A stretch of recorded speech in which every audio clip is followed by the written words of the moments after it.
everybody. Hi, guys. Well, from torrentially raining and then filling back up with smoke, Salt Lake City, Utah. It's Thank God I'm Atheist. The podcast. I'm Frank Feldman. And I'm Dan Beecher. And coming up on the show today, Dan, a new wrinkle in the Mormon schiz has started to form. Honestly, we talk about the Mormons a lot. Yeah. We recently got a complaint about it, but most people seem to really like Really? that we talk about Mormons. Yeah. Oh, okay. But that's okay. You sculpt with the clay that you have. Yeah, exactly. As the saying goes. And the Mormon Church is a fascinating microcosm of, I think, what's happening in churches around the country and probably around the world. Shit's going wackadoo. Yeah. Wackadoo. Yeah. COVID has exposed some problems. Yeah. In our society, and that includes inside the churches too. Yeah. So, yep. All very, very interesting stuff. Yeah. Speaking of COVID-19, Dan. Yeah. And a small amount of Schadenfreude. You can have as much as you want. A cardinal, a Catholic cardinal by the name of Raymond Burke. Oh yeah, we've talked about him before. Yeah. He's fell to the COVID-19. Well, everybody, and he was a great denier. Yeah. Of like vaccines and whatnot. Actually said some pretty. I have some things here that he said about vaccines. He was a conspiracy guy. Like totally he believed in like the whole like microchip nonsense. Oh my God, he's the QAnon. Yeah. Padre. He says that this microchip that allows citizens to, quote, be controlled by the state regarding health. No. So right. Okay. That if you let the microchip be injected into you, and that if the government can just say that they're going to do it, then that allows citizens to be controlled by the state regarding health about other matters, which we can only imagine. And then he added, it is never morally justified to develop a vaccine through the use of cell lines of aborted fetuses, and saying that the state is not the ultimate provider of health. God is. Yeah, he has been just a peach about this whole thing. He's been an anti-vaxxer the whole time. He's been a God will save you, but the vaccine won't. He's the guy who was leading the charge to deny Joe Biden communion. Oh yeah, because he because he's okay with abortion, because he's fine with abortion rights. This guy's I gotta say, like a crazed anti-abortion nutball like this shouldn't be talking about, like, everything he wants in the world is for the government to control the health care of women. He doesn't get to start talking about, like, don't let government control your health care when it comes to a vaccine that will save countless thousands or millions of lives. Right, but this would be a microchip inside you that is controlling your health care from within by the government. Yeah. Like, oh my God, it's a level, Dan, that it's just, I never could have imagined. What do these people think? It seems like sci-fi, Dan. You'd almost think it, like, what the fuck do you think this microchip could do? Well, I want to know what they think the tech could do, because I happen to know some about where the tech is. I don't know, like, the bleeding edge stuff. Right. But none of it is injectable microchips that can affect a living organism. Right. That's not there. No. That doesn't exist. Remote control people that's not a thing. You don't get, like, also injectable microchips that could track you, or that could keep tabs on you in some way, or turn you magnetic, or anything like that. It's a no. Bizarre. Negative. That is not what's the word that they use for that? Possible. Right. It is not possible. But just a health update about the good cardinal. Oh yeah. He is resting comfortably. Boy, that doesn't sound good. And receiving excellent medical care. Well, now what I read was that they had put him on a ventilator. Oh yeah, he is on a ventilator. So Oh no. So that was from August 10th. And then by the 14th, they were talking about him being on a ventilator. yeah, he's not comfortable. And please pray for him. Yeah, urging people to pray as he faithfully prays with the rosary for those suffering from the virus. Yeah. Yeah, I'm sure. Sure. Yeah, Okay. he did a lot of praying for the sufferers of the Yeah. virus, I'm sure. Yeah, no, I hope he's in a lot of pain and probably hope he dies. That's where I'm at right now is Wow, damn. prominent people speaking out against the vaccine when they have no business talking about it. Yeah. I hope they die. I hope they get COVID, and I hope they prominently die of it. And that has happened. I'll move on to my story.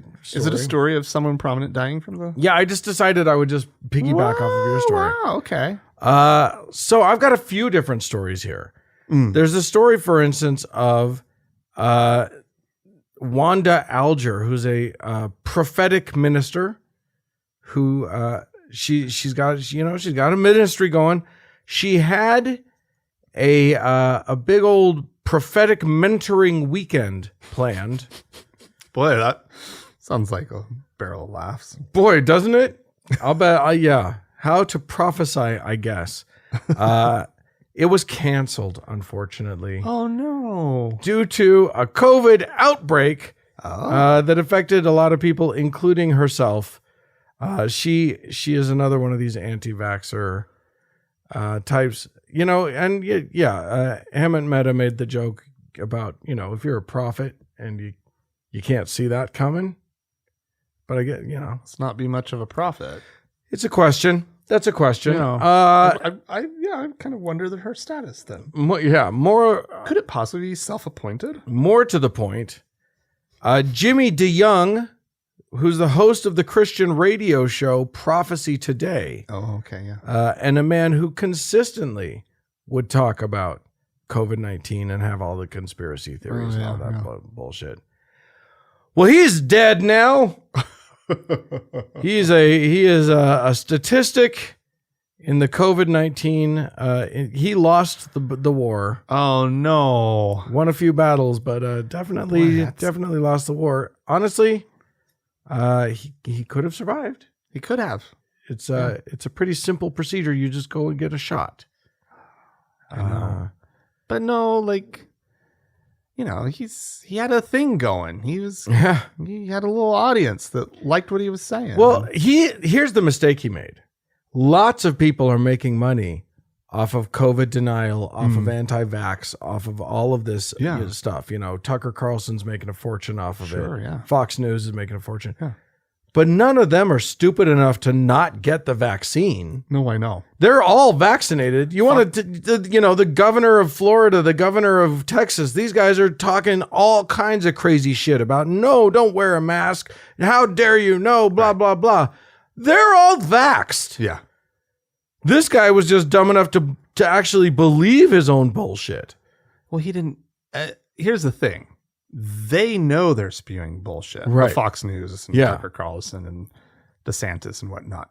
This guy didn't know that it was bullshit. No, he thought It's actually it's a pathetic story. It's a sad. Yeah, It's you know what? actually You're a actually sad, pathetic story. You're absolutely right. He was duped. He was repeating the lies that he probably believed. Because what gain was he getting? Yeah. Right. Like the interest for him in it was he probably thought he was saying, the right thing. Well, and I think a lot of these people, doing the Lord's work. a lot of these people are more interested in being against the liberals Yeah. and the evil people Yeah. than they are in actually looking at the real world. Right.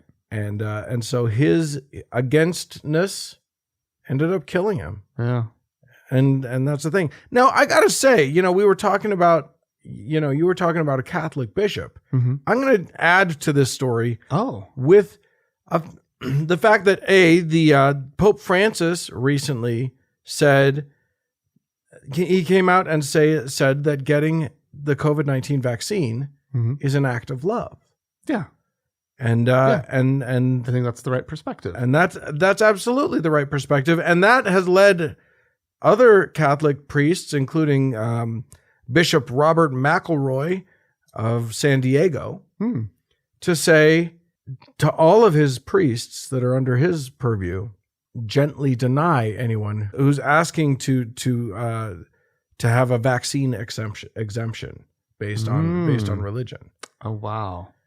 Because the Pope there is no way to say that the Catholic Church, that it goes against Catholic belief to have the vaccine. So no, you shouldn't get a vaccine exemption because you're Catholic. Right. But a lot of Catholics are, and we're going to be talking about this whole show, but like, you know, a lot of these people, their real religion turns out to be like Trumpism and Christian nationalism, not the religion that they claim. Right, exactly. Yeah. Oof. All right. Dan. Yeah. This is one of those stories that God.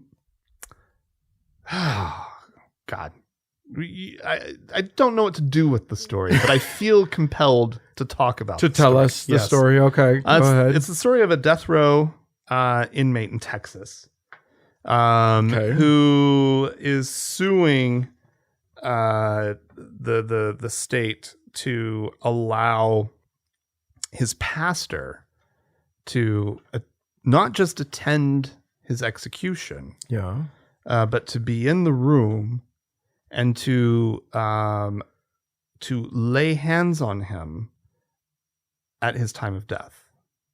Oh, please tell me he's being electrocuted. Dan. Well, I mean, there's other, like, it has to be lethal injection. It's the only one that works, right? Couldn't be firing squad, although I think Utah's the only one that does firing squad at the moment. Even though it's the one I would pick. It's got to be lethal injection, but wouldn't that be amazing if he asked for hands-on from his pastor and it's the electric chair? Oh, that would be unbelievable. That would be so good. Yeah, but no. So this is actually, they're citing a case that we talked about on the show. Back in 2019, the U.S. Supreme Court ordered the stay of another execution unless the inmate's Buddhist spiritual advisor be allowed in. Oh, that's right, because you shared. Because Texas was only allowing a Christian or a Muslim chaplain to come in, right? They had one of each on staff who they would allow to come in. Well, the Supreme Court, said that his Buddhist if you're going to allow one of these other guys, you got to give equal time to the exactly. I just want to know if this pastor, like, okay, the dude wants this. How does the pastor feel? Pastor's like, don't fight for that. Hey, really, you're gonna be fine, guy. Hey, guy. You know what? Let's just call it good. Why don't we just let Jesus welcome you? The Lord will be there. He'll embrace you right away. He might kick you back down to hell. I'll be praying from the other room. It's fine. Yeah. So, because obviously a suit was required because the state prison officials had denied his request. The pastor is one Dana Moore is the name of the pastor. He leads a congregation of about 200 worshipers in Corpus Christi. And the lawsuit is saying that he has ministered to Ramirez for the last 5 years. And so it just seems, and I was kind of thinking about this. I mean, it's a difficult and weird place to put oneself for how would I feel in that situation, right? It's a situation I can't imagine ever being in, right? But the thought of knowing that your death is happening in basically 3, 2, 1, blammo. The moment, the day. It's coming and so forth. And so sort of imagining like the state of mind and the need for comfort and almost like just searching for there to be some kindness in the whole thing, right? Which I think that, I mean, first of all, we're sort of speaking about this dispassionately about death penalty and whatnot. I'm fiercely against the death penalty. So I think am it's a horrible, horrible thing for the state to be involved in. It's idiotic. Yeah. But if it's going to happen, can you please not find a kindness somewhere? Yeah. And this feels like, I mean, it feels like a curse for this pastor for the rest of their life, and a burden that's almost too much to ask. But if they're willing to go through it, honestly, it feels like the kind of thing that, like, why not let a loving, kind hand be on this man when he passes? I can tell you why. Because the whole point of this is the inhumanity of it. The entire point of the death penalty is, in the minds of these people, it's not. It is punishment, and so it's supposed to feel as bad as it can possibly feel for that person. And when you ask to inject some humanity into it, it actually really bothers them. It rankles them. They hate it. Right. All right. Well, I am going to talk about we've talked about New York and the fact that what they thought would be 1 year, but it's actually been extended because of COVID. They did a year where where the statute of limitations on sexual abuse was gone.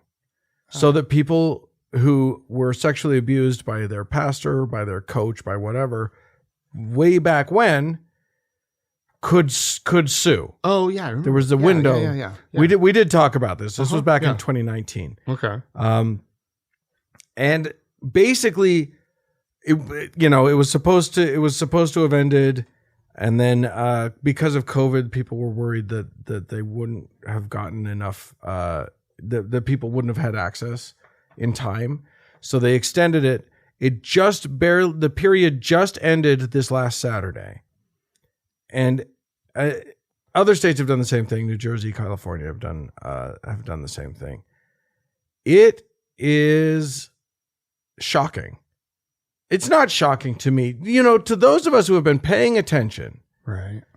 You and I have reported on a number of New York dioceses that have declared bankruptcy recently. Right. It's because of this. Right. It's because of a flood of people. But I didn't realize that it was over 9,000 lawsuits filed. Wow.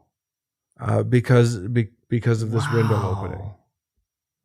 And that, of course, doesn't represent all of the people that were affected by abuse. And this is against the Catholic Church and other denominations as well, right? Yes, it was open to pretty much anything. So if schools were sued. Oh, right, because it was a general Boy Scouts, that sort of thing. Anywhere that was entrusted with the safety of children, where it didn't happen, and I'm just fascinated. Nobody really expected it to be this much. There was, I'm looking at Religious News Service, and they talked to a team of lawyers who are used to, who work on this type of law. And they work regularly with abuse victims. And one guy, James Marsh, said, "We thought maybe we'd get 100 cases or a couple hundred cases. And here we are." Because they had over 800 cases. That was just that one group. Okay, wow. It is, holy cow. The scope and breadth of this problem, and the problem isn't just churches; it's institutions that end up trying to protect their own. Right. Which is exactly the opposite of what an institution should do. Yeah. An institution that is entrusted with the safety of children or of anybody should immediately hang out to dry anyone. That's the best way to protect. Yeah. You got to get them out. Yeah. Get them out. Don't send them to somebody else's kids. Right. Exactly. What is that thinking? How sick is that? Because that was the practice. It was 100%. Shuffle the priest off to another to another diocese where they would where they would just go start the whole process. They've learned their lessons somehow? Right. Well, give them a stern talking to first. Right. You definitely sit them down and tell them that was not okay. Right. And then you let them priest some more and do it, and the whole process starts over again. Yeah. And for the love of God, don't tell the authorities. Don't tell the civil authorities. No, well, I mean, and that's the problem with church. They're the higher authority. That's the problem with churches, is that they think that they're better than the civil authorities, that they're above the civil authorities. And so therefore they just don't have to deal with any of that stuff. Yeah. Okay. Get church jail. So yeah, yeah, exactly. Get actually do something that's yeah, takes these people out of because the worst that the church does to a priest is fire him. Yeah. Well, that's not a thing. Right. You got God. All right. Yeah. Dan. Yeah. We've talked about a couple of different angles of this story before on the show. This is having to do with the LDS Church's massive rainy day fund. their $100 billion plus rainy day fund. It's probably 150 now. Yeah, because I'm sure it's grown. The market's up. Yeah. And they invest wisely. They had GameStop. GameStop. Yeah. Stock. Yeah. GameStop stock. Yeah, they made a fortune off of that.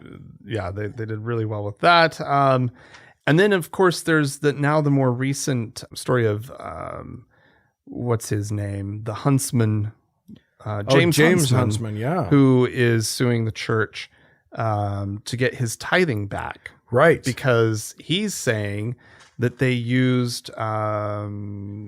his tithing funds illegitimately against the way that they said they used his tithing funds and everybody else's tithing funds. And for those of you who aren't from Utah, the name Huntsman might not mean anything to you. Right. And when I hear that someone is suing to get tithing back from a church, I normally just think, oh, crackpot, cute, nothing will come of it. Right. But the name Huntsman is meaningful in Utah. That is, a billionaire family. Right. And Mormon mostly. Yeah. But apparently James, he's the black sheep of the family. He's out of the church and is angry at the church and wants his damned money back. And is maybe one of the only people on the planet who could make a go of this. He's got the pockets that are maybe, potentially, possibly deep enough to go after pockets that are infinitely deep. Right, but you can only get you can only buy so much legal help. No, he can afford as good of legal help as the church can. Maybe not as much of it, but as good. Fair enough. Okay, so there's been a development. The whistleblower, his name was David Nielsen. He was the guy who worked at Ensign Peak Advisors, which is the hedge fund that the church owns. The church, there's one client, right? Ensign Peak Advisors, correct. And it's the church and their tithing fund, right? And so he has a sworn statement that's part of this case that Huntsman is going forward with, right? And since he's sort of a key witness, well, he's the whistleblower. He's the guy. He's the guy that he knows. He worked there for almost 10 years, and he oversaw over $800 million in the portfolio, which sounds like a lot until you realize that it's it's $100 billion, but still, that's still a lot. And he was obviously privy to a lot of conversations and whatnot. And so some of the highlights from his statement, apparently he had scores of meetings with the top leaders at the Ensign Peak and other employees. And one of the interesting things that he points out is they always referred to and revered all the funds as tithing money. Oh, right. Regardless of whether they were referring to principal or earnings on the principal. They just saw it as tithing money. Which is the sticking point, because the idea, the big question mark here was church tithing money used for commercial Right. purposes, and it was used to build the mall, $1.4 million mall. $1 billion mall. Right. It's a nice mall. It has a retracting roof. Sure, It's nice. It's super fancy. Has just a beautiful little river running through it. Yeah. It's stocked with trout. And Yeah. the whole works. Like, it's lovely. Yeah. It's a very It's just a lovely, lovely mall. Worth every penny. yeah. And the other thing is they used 600 million, I think is the number, to bail out Beneficial Life. Right, a life insurance company That the church owns. or an insurance company. An insurance company that they own, and that they've always been on record that they do not use tithing funds to support the business ventures. The commercial ventures. Right. Yeah. So he says that tithing and earnings were commingled in the fund. Yeah. That there was never any effort to say this is the core fund that Right. is still tithing, and the rest is earnings, and that the senior leaders would say things like that. They would compare it to every penny was the widow's mite. Right. That's a lot of mites, you guys. I know. That widow is loaded. It's a lot of widows. I think they've missed the point of that story. If they are comparing their $100 billion to the widow's mite. Yeah. But yes, it means that they thought that they didn't make a distinction between tithing and the money that the tithing brings in, which is of course that's the same fund. Yeah. Well, and apparently, so I guess the church back in 2013 was being confronted publicly about whether they had used tithing money for City Creek Mall. The Ensign Peak Advisor president, Roger Clark, got everybody together and said that the funds had been transferred to two church-affiliated businesses, Property Reserve Inc. and Deseret Management Corp. According to our whistleblower, Mr. Clark stated that it was important that people should not know of Ensign Peak's role as the source of the funds. So they were already trying to conceal and make sure that it was clear. No. These funds were coming from Property Reserve, right? And they were coming from Deseret Management, right? They went by way of right those, and the money had originally come. I want to know how, as it was widely known within Ensign Peak. Apparently, I want to know how many organizations, businesses, LLCs, whatever the church owns. Oh my God, it probably would make your head spin. It's got to be in the thousands. But what's also interesting here, and this is not stated in the article or in his statement, but what's interesting to me is these were the two things that he saw. Yeah, these were the two things that were big enough that people started asking questions about outside of the church, and even membership from within the church of well, what's going on here? The church has a lot of money if they're building this mall, right? And they would repeatedly go on record saying, no. I'm trying to reassure people. Well, what did he not see? Yeah. Right. I don't like thinking that way, but come on. Come on. They're obviously, this was something that they had no problem doing on this level. And usually that would mean that they've done it on smaller levels before. Yeah. And so I think it's very interesting. This is some pretty, if nothing else, sticky stuff for the church. Huntsman may fail in his endeavor to get back his tithing money, but this could uncover some real shit. He might be able to subpoena the church's entire financial structure. It would be amazing. So we'll see. That would be an amazing moment if that happens. Well, I'm going to close it off with a story from Tennessee. Now, I had never heard of it, but apparently there is a Baptist college called Union University in Jackson, Tennessee. And they had scheduled, they were scheduled to host an event called Freedom Matters. This is a touring event that had gone to many different venues. I like the sound of that. Freedom. Really? You don't see anything sinister I coming like around freedom. I think freedom does matter. It does. You're right. But those who would use that term as the title of their thing. Anyway, for those of you who might see something bad coming down the road, the Freedom Matters tour includes conservative radio talk show host Alan Keyes, an anti-critical race theory activist, James Lindsay. That's a thing. Oh, yeah. Actual activist level. I wonder if he would be able to actually articulate what critical race theory is in a way that those who invented it would understand or recognize on any level at all. But one of the big headliners is native Tennessean Greg Locke. We've played some of his clips on the show. He is a raving lunatic of a pastor. Sure, yeah. Anti-mask and anti-vax and COVID's a hoax and Trump is still president. All of those things. Oh, freedom. Oh, you got it. Oh, I see it now. Okay. So you'd think that a Baptist university would be the perfect place for such a thing. Right. Well, apparently these guys are too crazy for that university. Union has decided to cancel their contract and say, and look, they weren't hosting it. They were just the venue.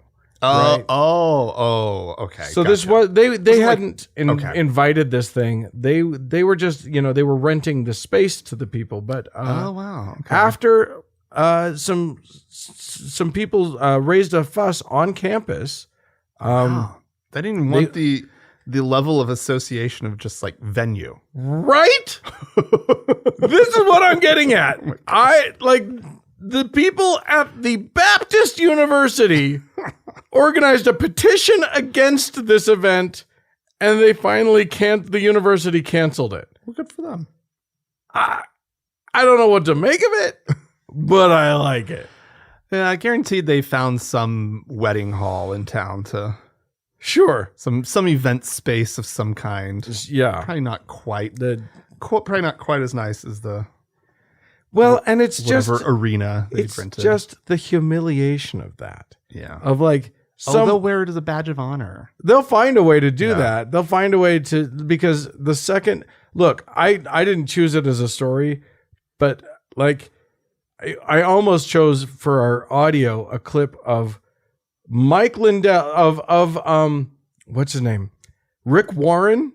Okay. On his network discussing the fact that Mike Lindell has accused Rick Warren's network. This is like that's true news. True news. This is anti-Semitic, anti-vax, anti-COVID, whatever. True news. Apparently, the MyPillow guy, Mike Lindell, has now accused them of being a fake news organization and blah blah blah. Like he turned on them. They don't know what to do. The world is going bonkers. Nobody knows who they're affiliated with. And then they turned right back on him and were like, well, he's obviously not credible for anything at this point. I don't even think he has any evidence against about the election now. Like they turn up is down, backwards is sideways. Nobody knows what's going on. Yeah.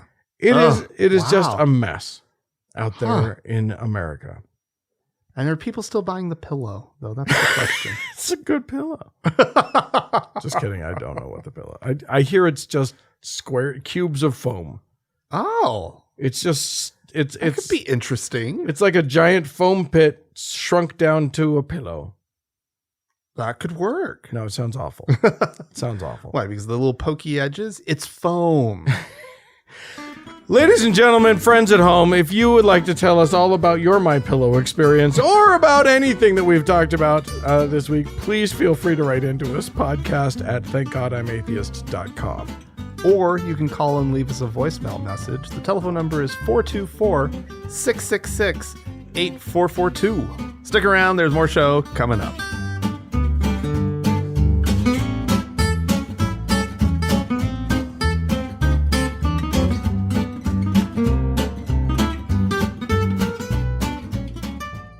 Well, Frank, Dan.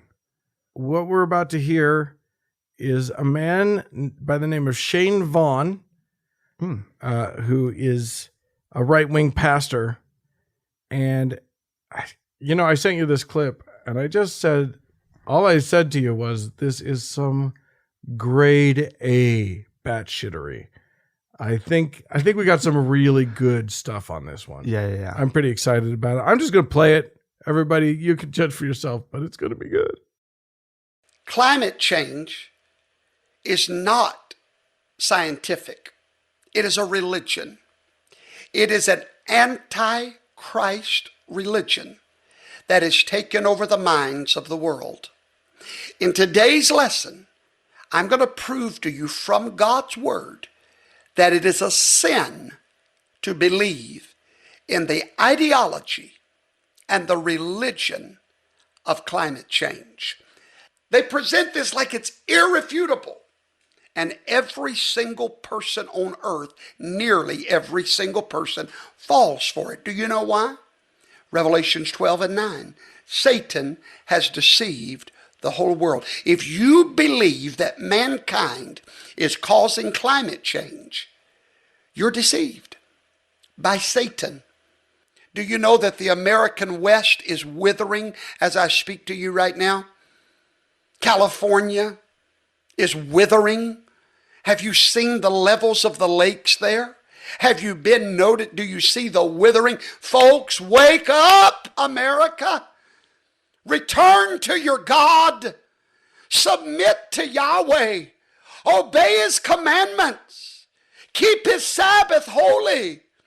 Give him his tithe. Walk circumspectly before him. Oh, hallelujah. God causes these conditions. And listen what he said. God says in this verse, he controls the rain, the droughts, the famines, the floods. Well, do you know why we want to believe that climate change does this? It gives us the power. You scientists from the pits of hell, how dare you take from Yahweh the sovereign right over the weather that he alone claims and he alone controls, you demonic demons from the cesspools of the abyss of hell. That is good. Oh my God. That is good. Also, he is so Jerry Lewis's protege, like younger brother or something or other. Long lost nephew. Yeah. His southern nephew. Although Jerry Lewis would be ashamed of what that guy was wearing. That's saying a lot. Which was a gray t-shirt under a gray and white striped, the possibly the most ill-fitting blazer I've ever seen. It was like he picked up an off-color Beetlejuice costume at the costume store that was a one-size-fits-all, and he just sort of...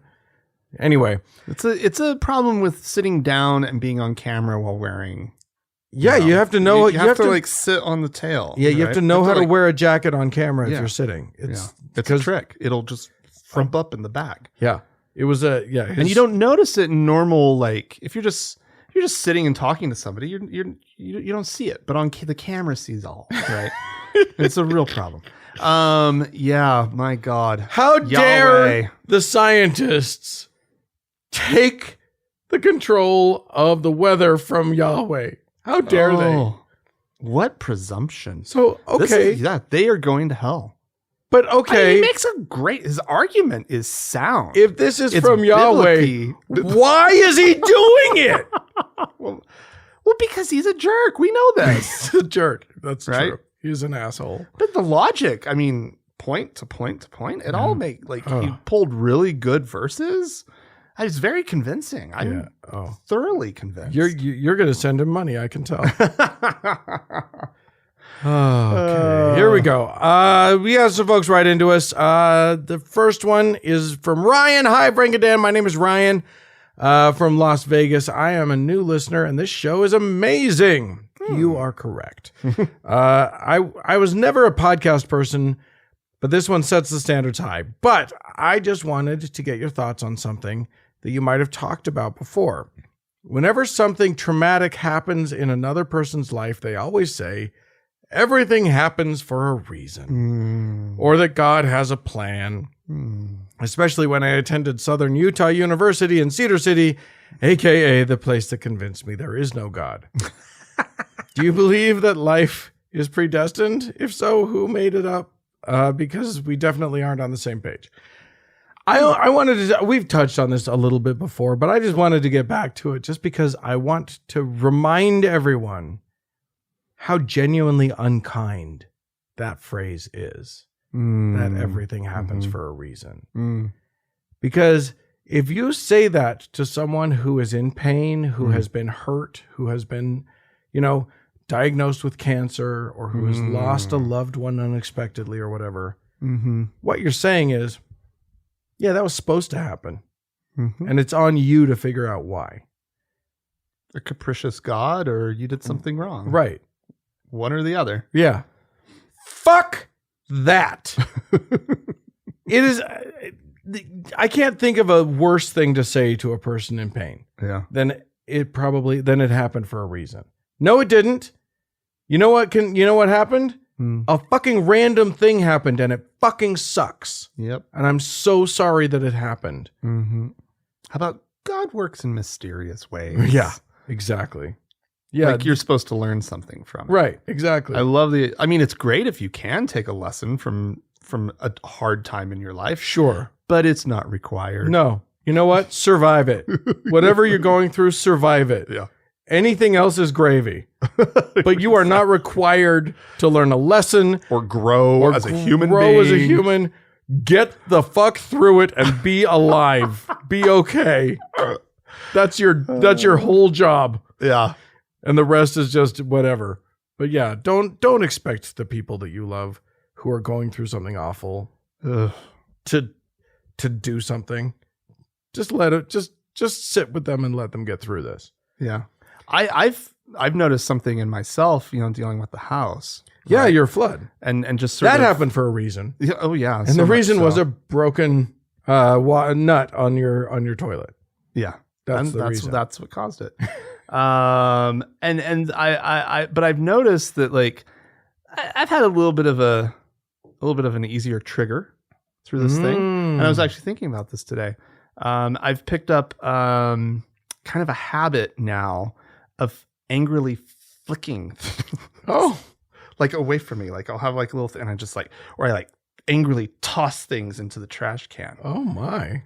Oh, great. So that's new. Great. That's how I'm dealing with it. You're blowing off some steam. But it's actually manifesting in a way. And I noticed that I don't do that. Right. Right. And I was like, I wonder if that's related. Probably. You are flicking away the aggression. Isn't that weird though? Yeah, no, I mean you got to get the feelings out. You got to get through it. Just like purse my lips. Right. And I kind of do that like beak thing with your hands and I just throw it. So don't say everything happens for a reason, but maybe suggest flicking. I don't think that's a thing. That's the new apparent but that's suggestion of Thank God I'm Atheist. That's what I've learned. I've learned to throw things. Okay, great. I was never a good thrower. Great. Yeah, that's fine. Never. Coordination was always bad. The typical. I know it's the gay thing. The gay it's because you're gay. You do kind of throw gay, Frank. Oh, you've seen me throw then. Anyway, look, Jake wrote into us. Jake calling himself, who says he's a biochemist and an atheist. Hey, Frank and Dan. And then now Jake wrote a lovely but a little too long for reading for these purposes email. He wrote a few paragraphs about evangelicals not accepting evolution and rejecting the idea that if it is allowed to go unchecked, the COVID virus would mutate into something worse. Right. And then he goes on to say, most of these people are the same ones claiming religious exemption that you talked about this week. In my opinion, in order to claim any exemption, you should have to show a basic knowledge of what you are exempting yourself from. We have many rules and laws that cite want of understanding as a valid reason why someone shouldn't be held accountable for their actions. Wouldn't it be great if we could turn that around and say you can't be exempt from a mandate if you show a clear want of understanding? Interesting. I kind of love that idea. Like Jake, I believe this is probably not a tenable scenario, but yeah, you should, like, if you in want a perfect world, if you want to be exempt from something that will then endanger the rest of us, you gotta know what you're fucking talking about. That's the other thing. Yeah. And then once you exempt yourself from the thing that's going to cause harm from the rest of us, you should be held accountable. Yeah.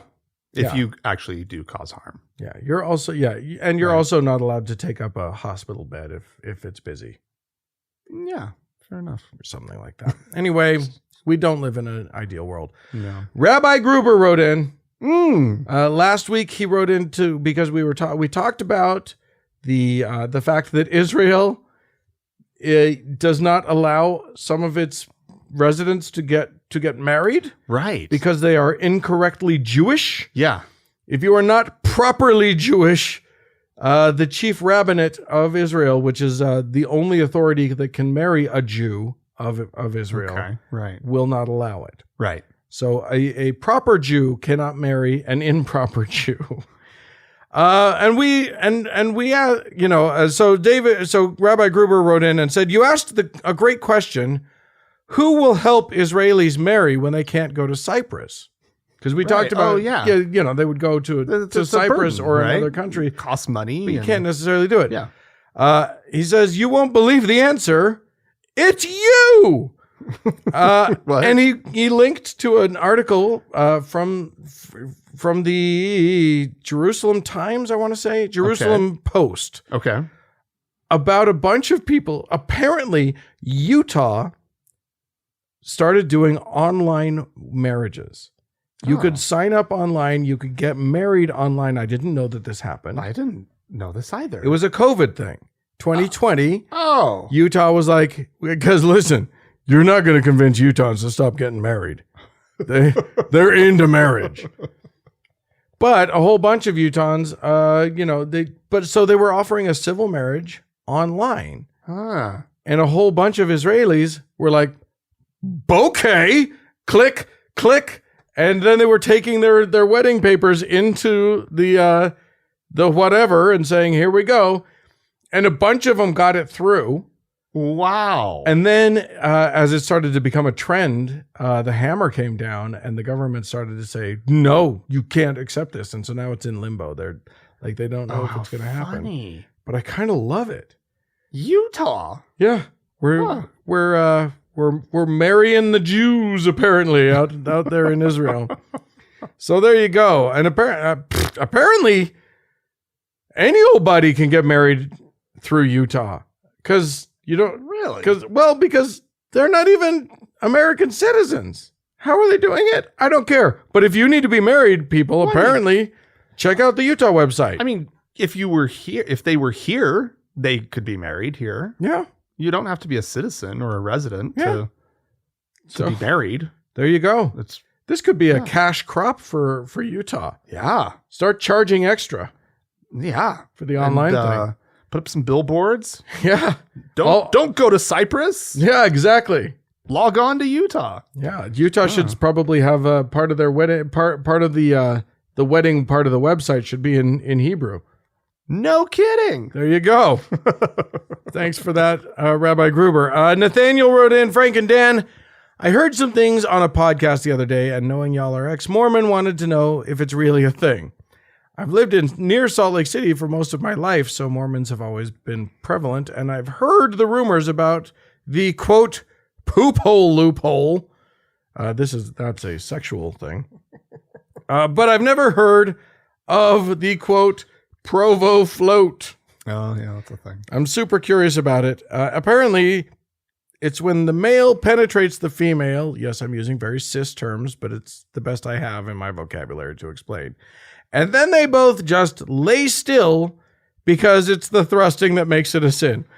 Is this a thing that honestly happens with Mormons, or is it just bullshit? I mean, I've heard of it. I've heard of could it. Be a little urban legendy, but like, listen, you're trying to stop teenagers and Yeah. 20-somethings from having sex. yeah, They're going to come up with ways to have sex. right. And they're going to justify themselves however they can. So yes, I've heard it called the Provo float. I've heard it called floating. Just Or floating. marinating. Or Marinating. or soaking. It's also been called soaking. Soaking. Okay. Yeah. Just as long as there was a funny political cartoon where God was looking in, but his vision was based on movement like Tyrannosaurus Rex, so he couldn't see the sex happening. If you just don't move, just put it in and stop. My question is, how many of them said, "Okay, we're just going to put it in and then float"? Well, that's exactly what ends up happening. And then, of course, nobody ends up just floating. Or maybe the first time they do. Yeah. But, and then the second time they don't. Oh, gosh. Well, do we have some folks to thank? we do indeed, Dan. We have a bunch of new patrons on Patreon. Yeah. We have 2 new deacons. We have Random. I think this is supposed to be all one thing. Random Van Gogh. Okay. I like it. Very good. And we have Rob. So thank you to the both of you. and- Yes. And welcome to the priesthood. Yeah. And then we have 2 new teachers. We have Zilch and Krista. Oh, So thank you to welcome. to You. both That's of you. great. You guys can do something. What do teachers do? Teachers don't do anything. No, teachers are the ones who set it all up. They prep the They sacrament. they I they promise arrive you. early. I promise you that when you are a 14-year-old years old, boy, you are made to believe that this is important. Yeah, well, because the deacons pass the sacrament Right. around. The teachers, they show up early. They put a tablecloth down. That's right. They get all the sacrament trays out. They put the bread, the Uh-huh. Wonder Bread out. Mhm. They put water Fill the water. in the cups and everything, and then they cover it. Yeah. Right, because it has to be covered Right. until the priest bless it. Yeah. Okay, so and we have a new priest Oh, good. who will get to do the blessing. We've got a full sacrament here, people. the whole service can be done. The only heathen in Idaho. Oh. So thank you to you and to the rest of you and to all of the people who support the show. Yes. If you'd like to join them, you can go to thankgodimatheist.com and click on the support tab. And you can sign up on Patreon. And if that doesn't float your boat, there's PayPal. Yeah. And you can sign up or you can do recurring. It's just a whatever great you way to want. show your support for Yeah. us and get free fake magic powers in the process. Absolutely. Why wouldn't you want that? Yeah. And Dan, as always, we have our top donor to thank. The magicest of them all. Our Lord and Savior, Demonium.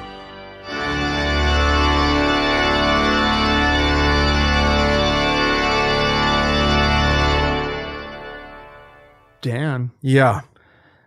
oh, a day is soon approaching that will just warm the cockles of my heart.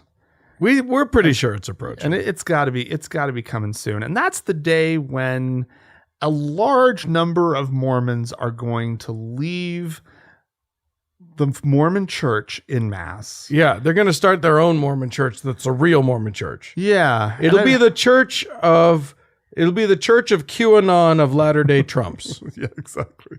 is what it will be. Because obviously that is the thing that is causing some division. This COVID-19 thing and vaccinations and wearing masks and all of it has exposed something that was already there to some extent.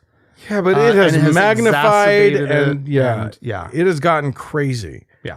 And that became clear once again when the Mormon church, here's the thing, the Mormon church leadership have not been leading when it comes to the COVID-19 thing. Nope. They were one of the first churches to actually shut down service, Yeah. which was great. Yeah. And probably saved a lot of lives. Yes. But Maybe.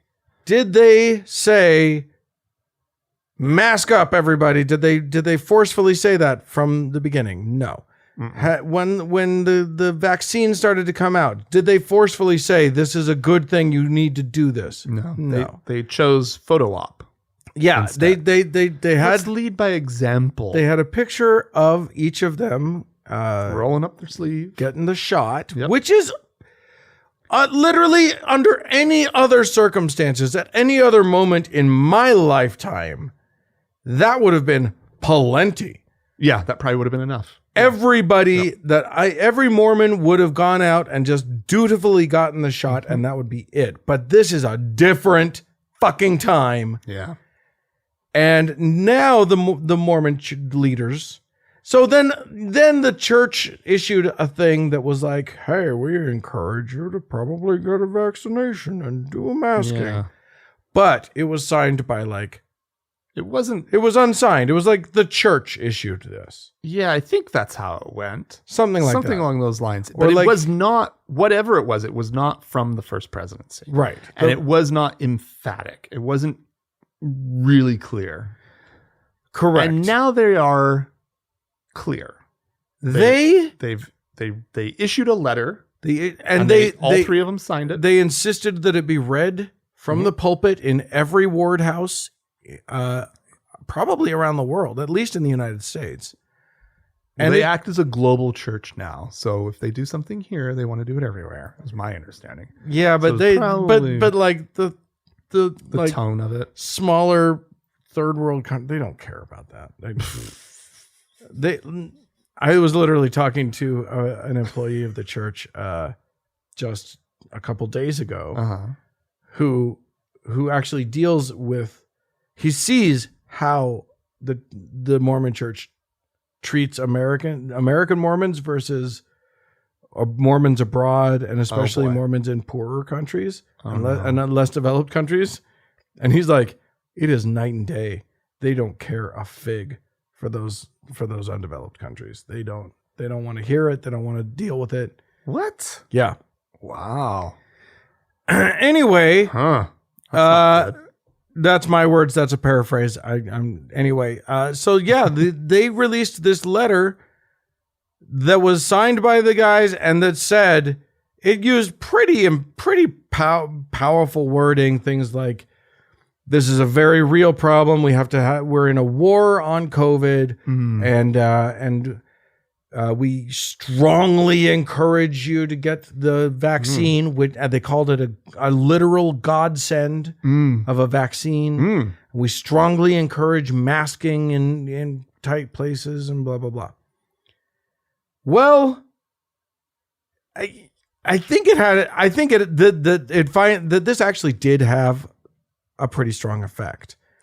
I nosed around a little bit this afternoon just to see if I could find sort of Mormon circles, people talking about it. And there were some stories of people sharing, saying that it was the thing that got them off the fence. Yeah. That they're going to get vaccinated now. Yep. I know people who have now been, who were more than hesitant and who have changed their tune. Yeah.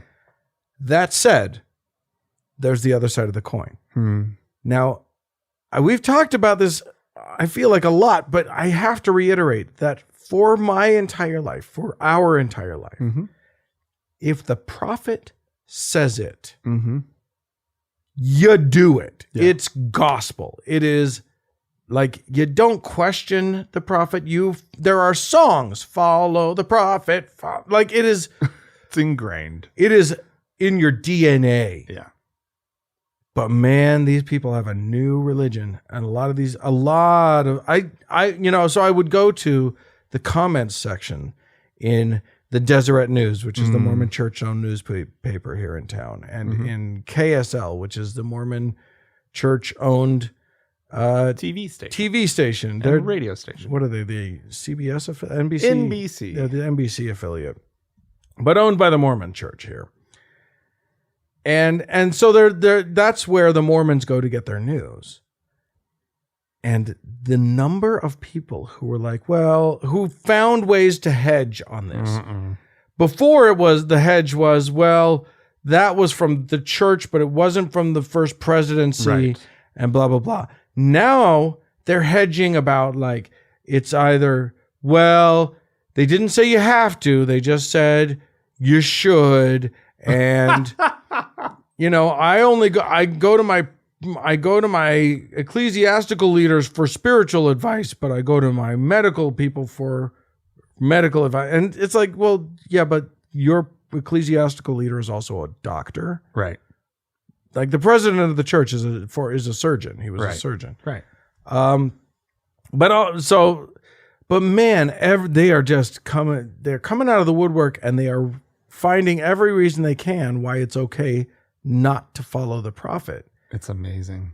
And then I've heard now I haven't seen this myself, but I've heard plenty of stories about people calling him now a false prophet. No. Whoa. Yeah. There it is. Yeah. There's the scales. Yeah. Oh. They're like, all that needs to happen now is a charismatic leader. No kidding. Literally, if someone finds a way to get these people to coalesce around him, and it will be a him, make no mistake. Yeah, especially that group. He could have his own church. He could take it wouldn't be an over 50% or no. It would be a small percentage. Yeah. But if he got 5% of Utah Mormons, holy crap. That's not a small number. That is a great launch for a church. Yeah. So, look, the Mormon church has had numerous schisms that most of the members of the church don't know about. Mm-hmm. The largest one being the reorganized Church of Jesus Christ of Latter-day Saints, which then renamed themselves to the Community of Christ. Right. Boring. But there have been hundreds of offshoots of the Mormons. So this would not be something that has never happened before. It would not be unprecedented, but I think it's going to happen. And I think it's happening not just in Mormonism, it's happening all over the place. Yeah. It seems like groups are getting divided over this and over presidential politics in ways that are just unimaginable. It's so weird. Political identity is now, it's the most important thing. Trumping, if you will, yeah, your religious identity, and that feels new. And that's sort of the hierarchy of identities, yeah, or whatever. Yeah. It used to be that your religion was your core self, was supposed to be. That's how it was presented, and then your political stuff was just like, whatever. Okay, he's one of these, he's one of those. That's fine. Yeah. It's not like that anymore. Yeah, it's going to be interesting to continue to watch. This was just enough of a little tasty morsel. Yeah. Actually a little bit more than a morsel. This was a good heaping bite of this schiz thing that's going on, and this one has me really hopeful. This development has me hopeful that we're actually that there are strides that are taking place toward this. It's going to happen. To see, because what you and I have speculated in the past year and a half or so is that the Mormon church leaders have been too afraid to make waves because they don't know what side of because they see what we see, which is that people might go against them. Right.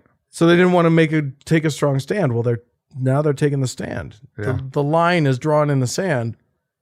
And if they continue to do that, if they feel that level of emboldenment, right, which they should, yeah, they are the prophet of God, for Christ's sake. I guarantee you they didn't do this with, they probably knew that they had to say something, and they knew what the right thing to say was, but I guarantee you they did some polling first. Oh, yeah.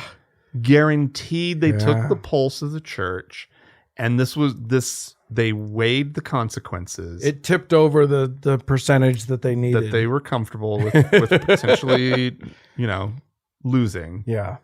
And they were like, well, this is the right thing. The Lord would want us to say the right thing. Yeah.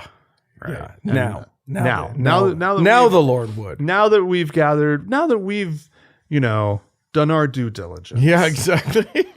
By using a poll. Because they do that. By using science. Yeah. Oh, yeah, they totally do. Yeah. They are $100 billion corporation. They don't fuck around. It's more than that. It's more than that. Anyway, yeah, it's a weird time in these United States. Yeah. Does it feel that's the same amount of weird in other countries? Where are you? If you are in another country let us know what the temperature's like there. Does it feel like that same kind of switch has happened where you are, or is it, or has it not gotten to that point yet? And who's skizzing in your neck of the woods? Who's skizzing who? As Aretha Franklin once asked. So let us know. Write to us, podcast@thankgodimatheist.com. Or call and leave us a voicemail message. The telephone number is 424-666-8442. Hey, go to the Facebook page, facebook.com/TGIAtheist. Click the like button. And if you'd like to join one of our members-only lounges, you can do so. They're great communities. Yeah. We have one on Facebook. There's one on Discord. If you'd like to find them, please go to thankgodimatheist.com/members-only. Thanks so much to the Red Rock Hot Club for the use of their fine music. And thanks to Gordon Johnston for the use of his music. And thanks to all of you, dear listeners, for tuning in. We sure do appreciate you. Thanks, guys. Bye-bye.